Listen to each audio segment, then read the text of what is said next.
এই যে গ্যারেজ থেকে একদম আর একটু বাকি। করবো কেমনে? তারেক জিয়ার অ্যাটাক করবেন? তা না, একদম অবস্থা খারাপ। ভালো ইয়ে আছে। এই যে রিক্সাটা যাইতেছে, রিক্সাটার অবস্থা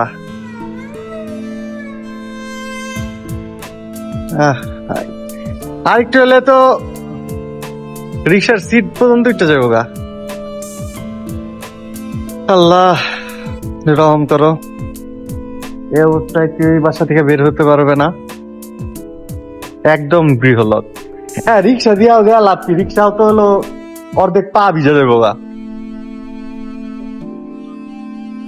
হ্যালো এভরিওয়ান, আসসালামু আলাইকুম। কেমন আছেন? আমরা আশা করি ভালো আছেন। আমি ভালো নেই, আমার বাসার নিচে অনেক পানি, তো বাসা থেকে বাইরে হওয়ার মতো ওয়ে নাই, কোনোভাবেই যাতায়াত করা যাচ্ছে না, রিক্সা পর্যন্ত ডুবে যাচ্ছে। তারপরে যে বাকি আরো অনেক কিছু আছে, মানে এই জিনিসগুলো আসলে দেখার মতো কেউ নাই। তো তো চিন্তা করলাম যে নিচে যে একটু দেখাই মানুষকে আমরা কত কষ্ট করতেছি, সার্ভাইভ করতেছি। তো আজকে ফ্রাইডে, তো জুম্মার নামাজে কিভাবে যাবো জানি না, তো দেখতে থাকেন। যদি সম্ভব হয় অবশ্যই যাওয়ার চেষ্টা করবো।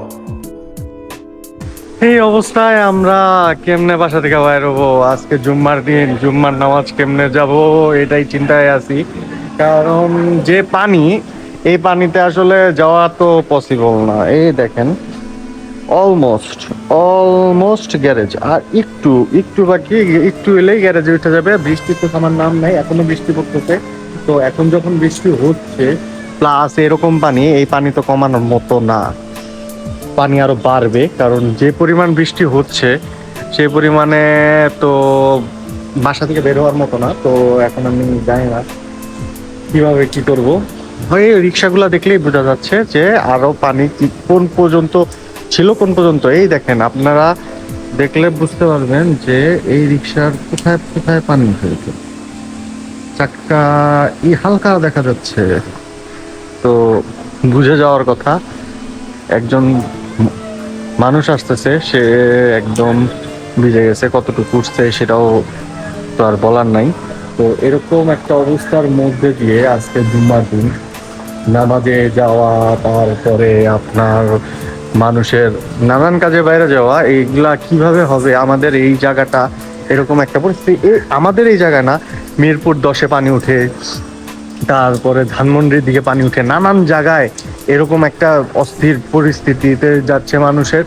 আর এমনি তো রাঙামাটি, তারপরে আপনার নানান জায়গায় বন্যা হচ্ছে, কিন্তু আমাদের এটা কিন্তু বন্যার জন্য না। আমাদের এদিকে পাইপ লাইনটা ক্লিন না, আর কেউ দেখার মতো নাই। মেন কথা হলো কেউ দেখার মতো নাই যে এখানে আইসা কেউ দেখবে যে কি হয়েছে। এরকম আমরা প্রতিনিয়ত সাফার করতেছি যে পানি এইরকম একটা পর্যায়ে যাইতেছে। এই যে দেখেন তা কতটুকু কষ্ট করতেছে। তো এটা কিন্তু কষ্ট করার একমাত্র রিজন আমাদের দেখার মতো কেউ নাই, যে এদিকে বৃষ্টি হইলে এরকম একটা পরিস্থিতি হয়। 2 দিন পর পর মনে করেন যে মানুষ এসে মানুষ এরকম সাফার করতেছে বৃষ্টির সময়, কিন্তু দেখার মতো কেউই নেই, একদমই কেউ নাই।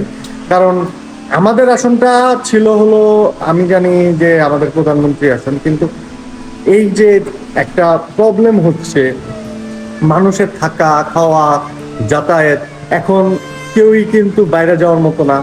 আমাদের এই দিকে মনে করেন যে এই সব জিনিসের কারণে অনেক ঝামেলা হইতেছে, এগুলা দেখার মতো কেউ নাই, কেউ নাই।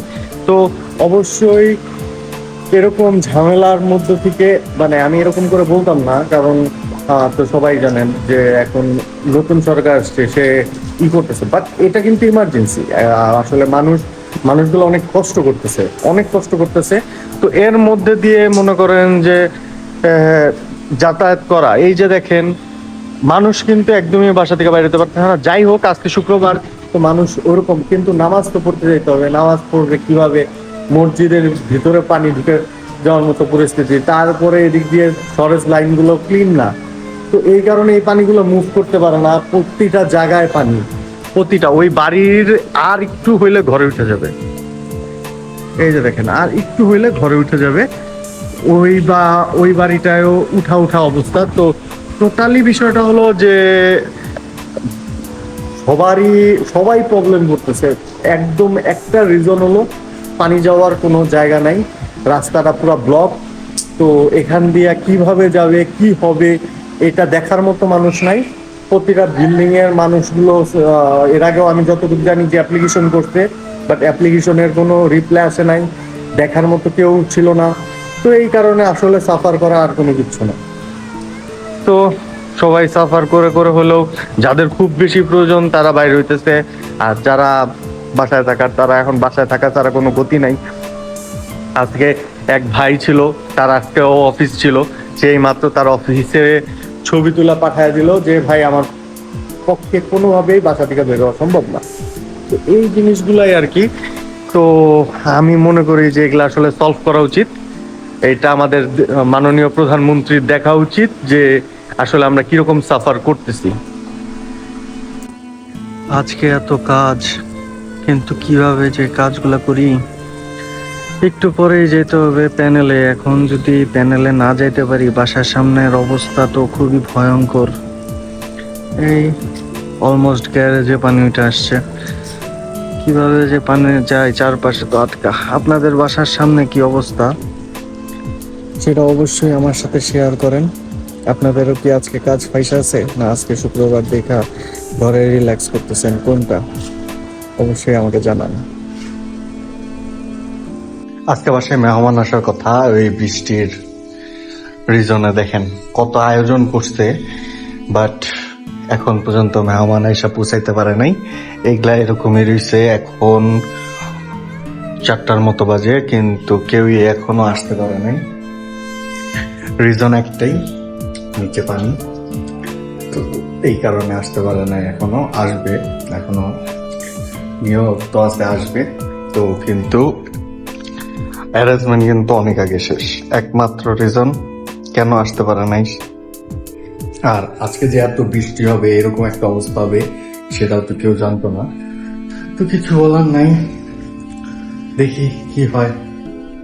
অত্যন্ত নিচের কন্ডিশন, একটু উন্নত হয় নাই, পানি কমে নাই, কিচ্ছু হয় নাই।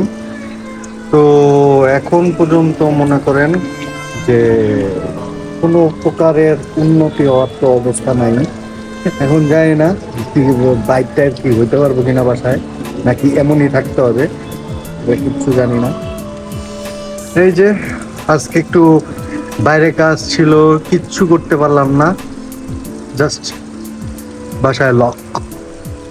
আপনাদের কি অবস্থা, কে কেমন আছেন বৃষ্টির কারণে? এখন যদিও বৃষ্টি নাই, কিন্তু বৃষ্টির কারণে আজকে শুক্রবারটা আপনাদের কেমন গেল আমাকে কমেন্টের মাধ্যমে জানান। অনেক চেষ্টার পরও আজকে বাসা থেকে বাইরে যেতে পারি নাই, বিল্ডিং এর মধ্যে থাকতে হয়েছে, কারণ পানি তো কমে নাই। দুপুরের পরে যদিও বৃষ্টি আর ছিল না, তারপরেও যে পানিটা আর কি কমার কথা, ওরকম ভাবে কমে নাই এখন পর্যন্ত। বাসার নিচে পানি, তো বাসা থেকে তো বাইরে যেতে পারি নাই, বাসার ভিতরেই। আর যে গেস্ট গুলো আসার কথা ছিল, তারাও ওইরকম ভাবে বুঝে নিত, বাকিটা তো আর বলা লাগবে না। তো আসছে, কিন্তু ওইরকম ভাবে যারা কি করার কথা ছিল এটা হয় নাই। এখন পর্যন্ত পানি আছে, এখন পর্যন্ত বাইরে অনেক পানি। যদি আপনাদের দেখাই, এখন সন্ধ্যা হয়ে গেছে, কিন্তু আমাদের বাসার সামনে এখন পর্যন্ত পানি কমে নাই। জানি না রাত্রের মধ্যে এই পানি যাবে কিনা।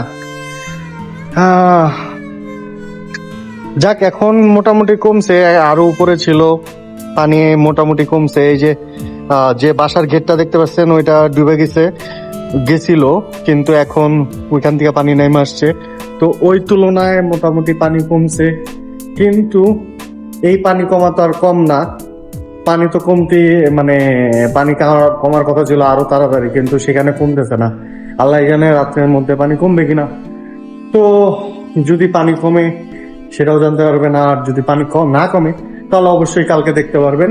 তো আজকে এই পর্যন্তই, সারাদিন বাসার মধ্যেই ছিলাম, তো কোনো অ্যাক্টিভিটিস নাই। বাসার মেহমান থেকে শুরু করে বাকি যারা যেমনে এই বৃষ্টির কারণে কিচ্ছু হয় নাই, সব বেসতে বাইরে যাওয়ার কথা ছিল, কাজ ছিল, কিচ্ছু করতে পারলাম না, জাস্ট বাসার মধ্যে বন্দি, আর তো কিছু করার নাই। এখন সবকিছুর পরেও দিন শেষে তো যারা বাইর হওয়ার তারা তো বাইর হবেই, পানি হোক আর যাই হোক, যেমনিই হোক বাইর তো হবেই।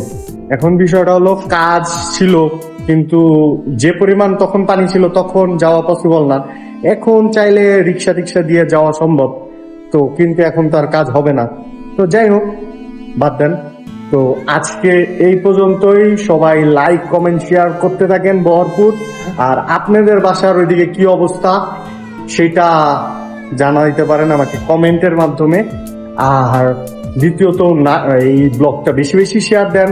আমার বাসায় যেমন সামনে পরিস্থিতি, আপনার বাসার সামনেও এরকম পরিস্থিতি হতে পারে। তো এই জিনিসটা যাতে সরকার দেখে বা আমাদের সিটি কর্পোরেশন দেখে, এর জন্য বেশি বেশি শেয়ার করেন, কমেন্ট করেন, মানুষের কাছে পৌঁছান, তারা দেখে তারাও যাতে শেয়ার করতে পারে। এবং লাস্ট পর্যায়ে একটাই কথা, যাতে তাড়াতাড়ি জিনিসটা সলভ হয়।